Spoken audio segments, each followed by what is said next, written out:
नमस्ते, अभिवादन आपका इनोसेंट इन्वेस्टर के इस नए वीडियो में आपके लिए डिस्क्लेमर, उसके बाद बात करेंगे आर कॉम की, रिलायंस कम्युनिकेशंस। देखिए, यहाँ पर जब आप इसका होम पेज खोलते होंगे तो आपको एक चीज़ लिख कर आता होगा, कभी आपने खोला हो तो ना खोला हो, फिर भी मैं आपको एक्सप्लेन कर रहा हूँ।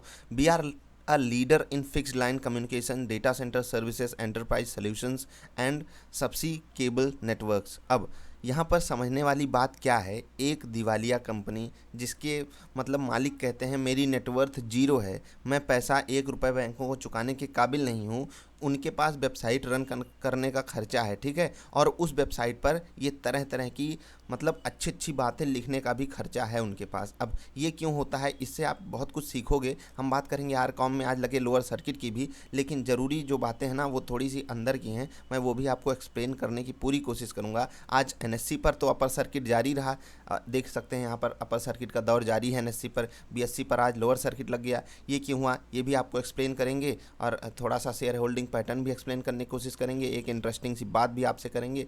तो हम जो बात बता रहे थे आपको कि देखिए इनकी वेबसाइट पर ये सारी चीज़ें हैं, इनको अवार्ड्स भी मिलते हैं, ठीक है, मतलब आप इनकी वेबसाइट खोल कर देखेंगे, इनको अवार्ड मिल रहा है, ये नई चीज़ें लॉन्च कर रहे हैं, और दूसरे बैंकों से लोन ले लेकर ये दिवालिया खुद को घोषित भी कर चुके हैं। अब आपको ये समझना है कि जो कॉरपोरेट वर्ड है ना, यहाँ पर जो दिखावा होता है ना किसी भी चीज़ का, चाहे जो भी चीज़ हो, बड़े से बड़ी चीज़ का जो दिखावा है वो सिर्फ दिखावा है हमारे माइंड के साथ खेलने के लिए। और यही दिखावा हमको बहुत भारी पड़ता है, चाहे हम वो स्टॉक प्रेफरेंस में चूज करने जाएं या हम रियल मार्केट में जाकर कोई प्रोडक्ट चूज करने जाएं। आपको दिखावे पे नहीं जाना है, आपको अंदर की क्वालिटी परखनी है। मैं ये नहीं कहता दिखावा बुरा है, कभी कभी जो दिखता है वही बिकता है, लेकिन जो अच्छा दिखता है वो ज़्यादा बिक जाता है, ये रियलिटी है। जो ज़्यादा अच्छा दिखेगा वो ज़्यादा बिकेगा, लेकिन इनको ऐसा करने की क्या ज़रूरत पड़ती है। और अदर कंपनियां आप देखते होंगे ऐसे ऐसे प्रोडक्ट्स हैं मार्केट में, मतलब वो ऐसी ब्रांडिंग करते हैं, अपने कोई वैल्यू नहीं है कि ऐसे मोटे हो जाओ, पतले हो जाओ, काले हो जाओ, गोरे हो जाओ, कुछ भी ब्रांडिंग करती हैं और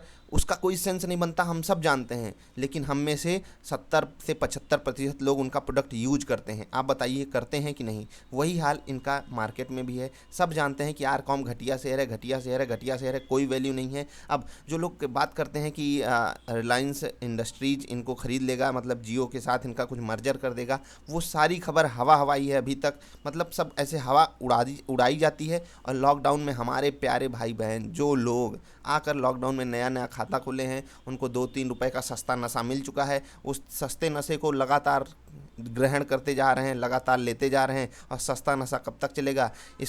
इसके लिए तो यार एक ही चीज़ कहूँगा कि ये आरकॉम वाला जो स्टॉक है ना, ये इतना अच्छा चला है सच में, मतलब ये मुझे पर्सनली फील होता है ये किसी को कहीं फंसाया नहीं। जो लोग कहीं भी लिए, मतलब यहाँ कहीं लिए, उनको यहाँ एग्जिट करने का मौका मिला और फिर वहाँ से लोअर सर्किट नहीं लगा। ये सबसे बड़ी तबाही का मंजर होता है एक अपर सर्किट और लोअर सर्किट के स्टॉक में। उसको जहाँ से लो वो तो मिल तो जाता है, लेकिन जब लोअर सर्किट लगना चालू हो जाता है तो वो एग्जिट करने का मौका नहीं देता। इसलिए यहाँ पर ये एग्जिट नहीं करवाया, मतलब आप कहीं भी एग्जिट करना चाहे, आप यहाँ पर जो लिया होगा उसको यहाँ एग्जिट करने का मौका मिला, यहाँ एग्जिट करने का मौका मिला, जो पीछे लिया होगा उसको यहाँ एग्जिट करने का मौका मिला, उसको लोअर सर्किट भी नहीं झेलना पड़ा।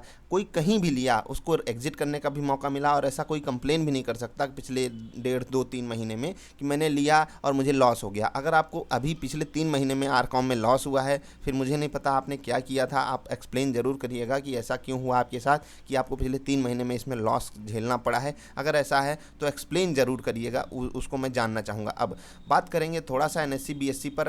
एक जगह यहाँ पर आप देख पा रहे होंगे, यहाँ पर आज लोअर सर्किट लगा हुआ है और 4.84% का लोअर सर्किट लगा है, और यहाँ पर देखिए 4 दशमलव, यहाँ पर ये वाला 4.76% का अपर सर्किट लगा है।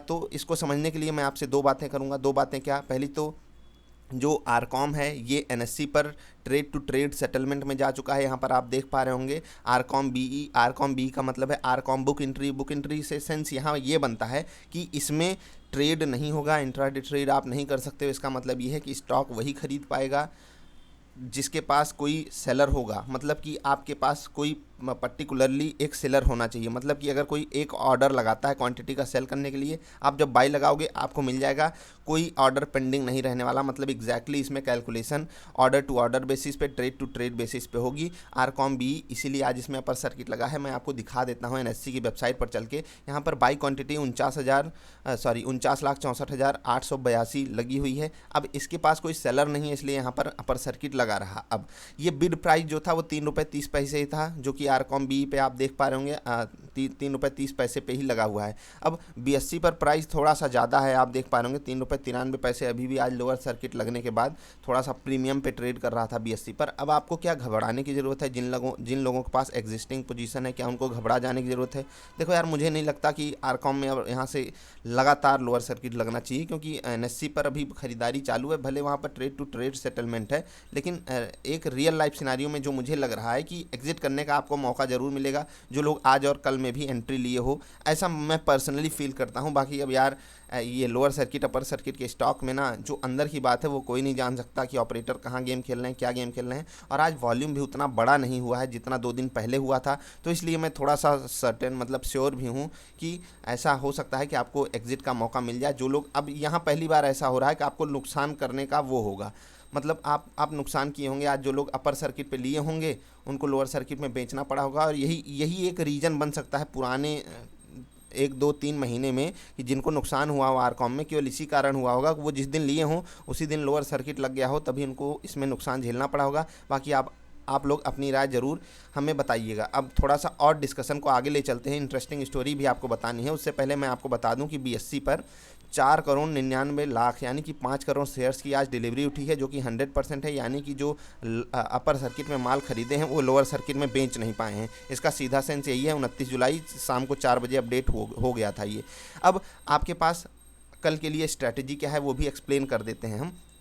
अब अगर ये कल अपर सर्किट खुलता है, अगर आप आप लॉन्ग टर्म के लिए कुछ नहीं सोचे हो, मतलब अब पहली चीज़ तो मैं एक्सप्लेन कर दूं, मैं कोशिश करता हूं आप लोगों को इनकरेज करूं आप लॉन्ग टर्म इन्वेस्टमेंट करो, लेकिन यार बिना सस्ता नशा के ना बाज़ार में मज़ा आता नहीं है। रियलिटी यही है। मैंने देखा है लोगों को ऐसे ऐसे क्वेश्चन पूछते हुए, सर ₹1 से सस्ता स्टॉक बताइए, सर ₹2 से सस्ता स्टॉक बताइए जो फंडामेंटली अच्छा हो, सर ₹10 से नीचे अच्छा स्टॉक बताइए जो फंडामेंटली गुड हो। भाई वो एक चीज़ समझिए, अगर वो फंडामेंटली गुड होता और ₹10 से नीचे ₹2 से नीचे क्यों ट्रेड करेगा? कोई नहीं बता सकता। और जो कहते हैं ना कि पहले सारी कंपनियां छोटी होती हैं, तो वो उसका सेंस अलग होता है। वहाँ पर सारी चीज़ें अलग तरीके से काम करती हैं। जो 800 से ₹2 ₹3 पे आके ट्रेड कर रहा है, उससे आप उम्मीदें ज़्यादा मत लगाओ। जो लोग ऊपर के रेट पर फंसे हो उनके पास कोई चारा नहीं है। वो लोग भगवान से यही मनाया करो यार, दिन भर में एक बार 5-10 सेकंड देकर कि भगवान जियो की डील करवा दो, कुछ 30-50 रुपए ऊपर चला जाए, जो लोग एवरेज किए हैं उनका रेट आ जाए कम से कम। बाकी बहुत ऊपर से लोग इसमें फंसे हैं यार, आप सोचोगे तो दंग रह जाओगे। जाकर कभी हिस्टोरिकल चार्ट खोल के देखा करो, आपको पता चलेगा। आप लोगों को अभी सावन में अंधे हुए हो तो इसलिए सब कुछ हरा हरा दिखाई देता है। जाकर देखा करो कहाँ से स्टॉक गिरता हुआ आ रहा है। तो ये सब तबाही का मंजर होता है। अब थोड़ा सा शेयर होल्डिंग पैटर्न की भी बात कर लेते हैं। पब्लिक के पास ही 260 करोड़ शेयर हैं, इसलिए आपको बिल्कुल अलर्ट, इसमें हर मोड में अलर्ट रहना है। इन्वेस्टमेंट सिर्फ 1-1.5% की ही इसमें करके रखनी है। अब आई होप मैं आपको समझा पाया हूँगा। जिनको फ्रेश एंट्री लेनी है, देखो वही लोग फ्रेश एंट्री लो जो एकदम हाई रिस्क हाई रिवार्ड वाला काम करना चाहते हो। बाकी आपको कोई फ्रेश एंट्री इसमें नहीं लेनी है। लॉन्ग टर्म में मुझे अभी पर्सनली कुछ ऐसा दिख नहीं रहा है कि कुछ अच्छा हो जाएगा।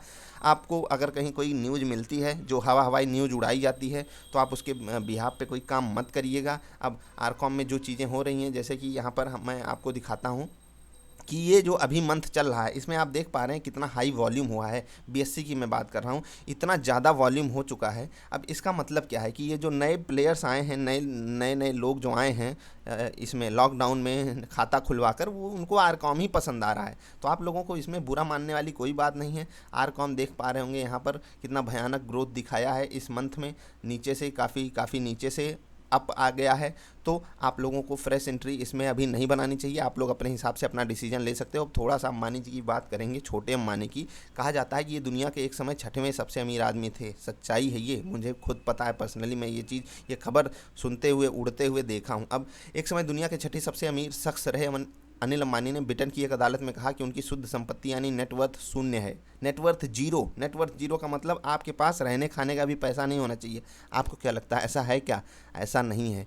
ये लोग कितने लोगों का अपने बिजनेस टाइकून मतलब जब बन के बैठे रहते हैं, कितने ऐसे लोगों की मदद करते हैं ना, अपने थ्रू बैंकों को नुकसान पहुंचाकर उनकी मदद करवाते हैं, और वही लोग इनको आगे चल के मतलब अरबों खरबों रुपए का, सच्चाई मानो यार, अरबों अरबों रुपए का प्रॉफिट ये दूसरों को करवाते हैं, और उन्हीं के दम पे ये बाद में चलते हैं, भले दिवालिया हो जाएं। आप किसी का भी नाम उठाकर देख लीजिए, मैं यहाँ पर किसी का नाम नहीं लेना चाहूँगा, सब कोई यही करते हैं।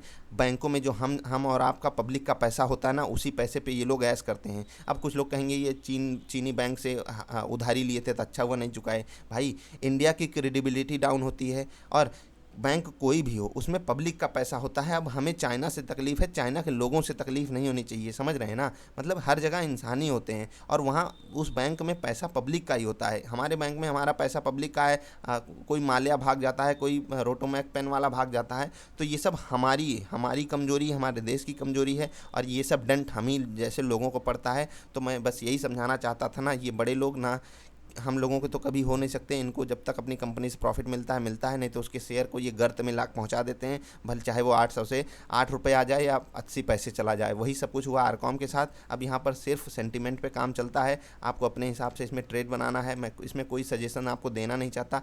इसमें अगर आपको सस्ता नशा करना ही है तो आप अपने हिसाब से लेवल ढूंढो और वही पैसा लगाओ जो लगे कि यार उड़ा दिए, धुआं उड़ा दिए या कुछ भी कर लिए। मतलब ऐसा फंड मत लगा देना कि आपको कोई तकलीफ़ हो, तो आप ऐसे कोई सस्ते नशे 10-20 ढूंढ लो, उसमें लगाओ, कोई 2-4 तो चल ही जाएगा यार। यही सच्चाई है इस बाज़ार की। अगर आपको सस्ता नशा करना ही है, बाकी बहुत सारे अच्छे स्टॉक्स भी अवेलेबल है मार्केट में, आप उसको ढूंढ सकते हो। आप हमारे साथ टेलीग्राम पे जुड़ सकते हो, लिंक हम डिस्क्रिप्शन में देंगे।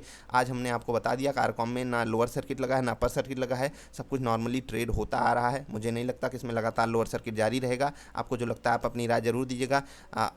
इसमें लोअर सर्किट अपर सर्किट वाले स्टॉक में कुछ रियलिटी में कहा नहीं जा सकता क्या होता है। वॉल्यूम कम है, इसलिए इस बेस पे मैं कह रहा हूँ कि बहुत ही जल्द इसमें अपर सर्किट भी चालू हो सकता है। तो मिलेंगे फिर से किसी अच्छी वाली वीडियो में, तब तक के लिए हंसते खेलते रहिए यार। वीडियो देखने के लिए आपका बहुत बहुत आभार, धन्यवाद।